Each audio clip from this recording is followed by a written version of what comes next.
Hi, you're here with Luke from GuitarIQ.com. I'm right in the middle of building two brand new pedal boards, and I thought now would be a great opportunity to take a bit of a time out and to show you some of the key elements that I'm using to bring these pedal boards to life.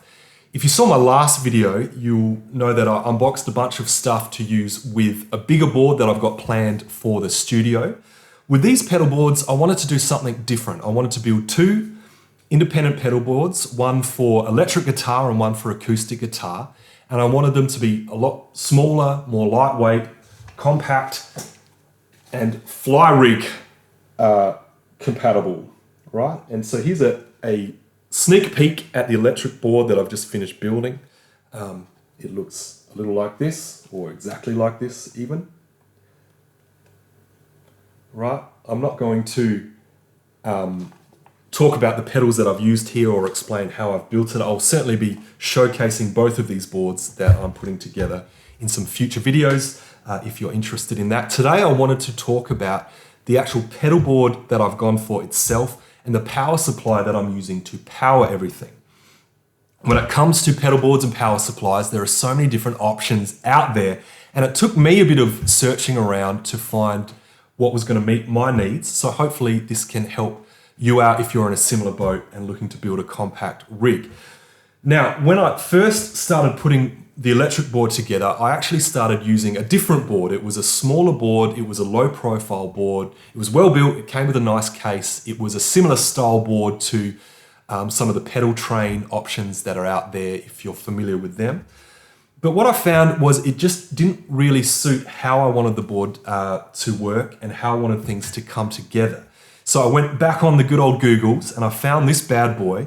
I was so impressed with it that I reached out to the Australian distributor, and they very kindly sent me another board to feature on the acoustic rig that I'm just about to build. So what is this mysterious, mystical board that I speak of? It is the ToneTrunk Minor by T-Rex. Oops, let me get that in so you can see it. Now, the ToneTrunk Minor is the smallest board that T-Rex build. They build some bigger boards as well. I really like that these boards are a solid one-piece metal design. This is a lightweight aluminum or aluminium, depending on where you are in the world. It looks nice, as you can see, and it comes with this nice soft case. It's got some padding on the inside. There to offer, sorry for that rattling around, some protection for your pedals. And it's got this great little pocket underneath. Oops, I think a few things just fell out there. Where you can, store some extra patch cables or some guitar leads or other accessories you might need, which is a handy add-on to the board. I probably wouldn't do any serious touring or flying with this. But just for, going from the spare room to the back of your car, to the rehearsal, to the gig, this is going to be more than fine for most uses. So that's a nice handy add-on for the board. That's not why I bought the board though. What I really like about this pedal board, other than the build quality and the little case it comes with, is the design of it, right? It seemed to be just a little bit bigger than some of the other boards that I was looking at. And that extra 5 to 10 centimeters of width allowed me to fit everything on the pedal board that I wanted to use in my rig. Additionally to the kind of width of the board, you can see that this board is a riser design, which means there's an air gap under the board where I can mount a power supply. Now, the reason why that's so important is a lot of the other boards I was looking at were that low profile design, which means you have to mount the power supply on top of the board, which is fine. It just takes up your precious pedal board real estate that you can use for other things like pedals, for example.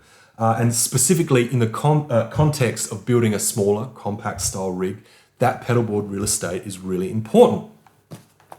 And speaking of power supplies and minimizing space and making the most of your real estate, I wanted to also show this unit here. This is the Distro all-in-one pack from One Control. This is a power supply.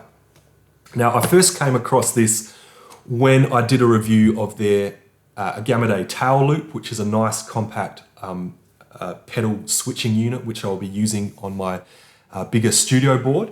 They also sent me one of these out to check out, and I was a little bit dubious about it because it is absolutely tiny. I'm used to much bigger power supplies with a big transformer and isolated outputs and a big chunky design. And this thing, as you'll see in a minute, is absolutely tiny. The first thing I did when I got it was power it up with a bunch of different pedals, both analog and digital, and I was really surprised with just how well it worked. And I thought it would be the perfect accompaniment for these smaller lightweight boards that I'm putting together now. This is a brand new unit, so I thought I would do a bit of an unbox to show you what's in here.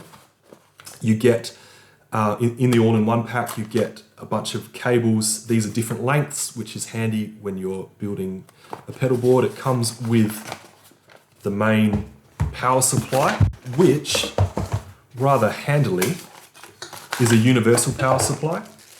So this powers anything from 100 to 240 volts. So theoretically this should work anywhere in the world. You just need the right adapter to go with the outlet that you're using. Obviously I can only attest to its functionality down here in Australia, but it works well down under, at least. This is the actual power supply in question though.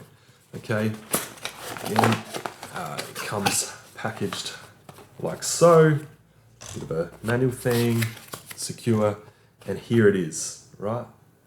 When I take it out of the box, you can see just how small this thing is. It's the width of a couple of my fingers, right? It's incredibly lightweight. It does feel very well built and solid. It can power up to 9 pedals. It provides, I think, about 2,000 milliamps, which for me is enough juice to provide everything that I'm looking to use with it. You can actually link these together, so you can have multiple running in series if you need more outputs and more juice, which is a handy little feature, not something I'm needing for these boards. And apart from the 8-9 volt outputs, this additional output is 12 to 18 volts, and it has this little sag dial where you can set exactly how much voltage you want, which is really handy. Now, most pedals only take 9 volts, but there are some pedals like this SP compressor and this EP booster that can take up to 18 volts. So it's really handy to have that option on a tiny little power supply like this. To be clear, you want to make sure that any pedal can handle 18 volts before you run 18 volts in it, or you'll just end up blowing up the pedal. Just a little disclaimer right there. And last but certainly not least is, I should have kept this up, is just how well this power supply works with this pedal board. Now these companies, as far as I know, are completely independent from each other, but I couldn't have designed that any better if I tried to fit underneath that lip. It's a, oh, I can't really see what I'm doing, but it's a beautiful thing, as you can see there. Right, so that's all I really wanted to talk about in this video. Before I build the next board, I just wanted to show you those bits and pieces before they're all kind of connected in there. And hopefully that at least points you in the right direction or gives you some, helpful things to work from if you're looking to build a compact rig yourself. As I said, there are tons of options out there. Do your research, but hopefully this video was helpful was at least helpful. At least helped you out a little bit. If so, give me a thumbs up on YouTube. If you're interested to see these pedal boards in their full glory, then make sure you subscribe to the channel to check these out in some later videos. If you're interested in some of my educational books for guitar players, then head over to guitariq.com where you can check them out over there. That's it for this video. I need to go and keep building some pedal boards, so we'll leave it there. Thanks for watching, and I'll see you in the next video.